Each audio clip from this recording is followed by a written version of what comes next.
আসসালামু আলাইকুম ওয়া রাহমাতুল্লাহ। কেমন আছেন সবাই? আশা করি ভালো আছেন। আপনারা তো জানেন আমার আগামীকাল আমি হলদিবাড়ি জলসায় এসেছিলাম। আমি যেখানে ছিলাম সেটা হচ্ছে বাংলাদেশ বর্ডারের একদম পাশেই। কালকে রাতে আমরা যে বাড়িটাতে ছিলাম সেটা হচ্ছে আমাদের ৪ জনের মধ্যে এই যে বড় দাদাটা দেখতে পাচ্ছেন এরই দিদির বাড়ি। তো এইখানে আমরা রাত কাটিয়েছিলাম। এই বাড়িটা হচ্ছে একদম বাংলাদেশ বর্ডারের পাশেই। বাড়িটি বর্ডারের এতই কাছে ছিল যে বর্ডারের লাইটের আলো পর্যন্ত বাড়িতে পৌঁছে যায়। এটা একদম পাশেই, কিন্তু ভিডিও বা কোনোরকম ফটো করা যায় না। তাই আমি আপনাদেরকে দেখাতে পারিনি। পরের দিন আমরা চললাম তো সকাল জলসাবাড়ির উদ্দেশ্যে। তো এই ছোট্ট একটি রাস্তা পেরিয়ে আমরা মেন রোডে আসলাম। এটা হচ্ছে এখানকার মেন রোড। এখান থেকে আমরা টোটো ধরে ৩০ টাকা করে ভাড়া করে যাব সোজা জলসাবাড়িতে। আর কালকে কিন্তু তেমন ভিড় ছিল না, কারণ রাতের দিন, প্রথম দিন তেমন ভিড় হয় না।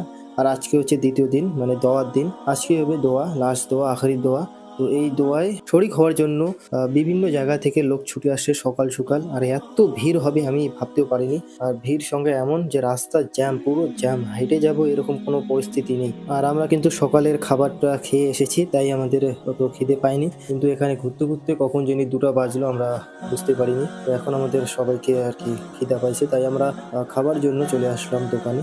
আর ভাত খাওয়া চাইছিলাম, কিন্তু ভাত খাওয়ার মতো কোনো রকম পরিস্থিতি ছিল না, এত ভিড় কি বলবো। আর তো এরকম ভিড় দেখে আমরা আর ভাত খাওয়ার ইচ্ছেটাই জাগলো না। তখন আমরা চলে গেলাম চিড়া দই খেতে। তো আমাদের সঙ্গে যে দুজন ছিল তারা তো ভাত খাচ্ছে, আর আমরা বিয়াই আর আমি চললাম চিড়া দই খাওয়ার জন্য। আর হলদিবাড়ির যে এই হুজুরের জলসাটা, এটা কিন্তু পরিচিত হুজুরের মেলা নামে, কারণ এখানে বেশিরভাগই দোকান পাশার এবং গান বাজনা দিয়েই ভরপুর। কি বলবো, জলসার যে একটি মনোভাব, সেই মনোভাবটাই এখানে নেই। আর এই ভিড়ের মাঝে যারা মহিলা নিয়ে এসেছে, বাচ্চা কাচ্চা মেয়েরা যারা এসেছে, কি বলবো তাদের উদ্দেশ্যে, এত ধাক্কা ধাক্কি, এত ভিড়, কে কাউকে চিনছে না, শুধু ধাক্কা ধাক্কি চলছে। এই ভিড়ের মধ্যে যারা মহিলা বা তার বাচ্চা কাচ্চা মেয়ে নিয়ে আসছেন, আমি আপনাদেরকে বলবো যে আপনাদের যদি জিয়ারত করার দরকার হয়, আপনারা আগের দিন সন্ধ্যাবেলায় এসে বা সকালে এসে জিয়ারত করে সন্ধ্যাবেলায় যেতে পারেন। কিন্তু পরের দিন যদি আপনারা আসেন, তো এত ভিড়, এত ধাক্কাধাক্কির মধ্যে আপনারা মেয়ে বাচ্চা বিবি নিয়ে সার্ভাইভ করতে পারবেন না। কারণ আমরা ছেলেরাই আছি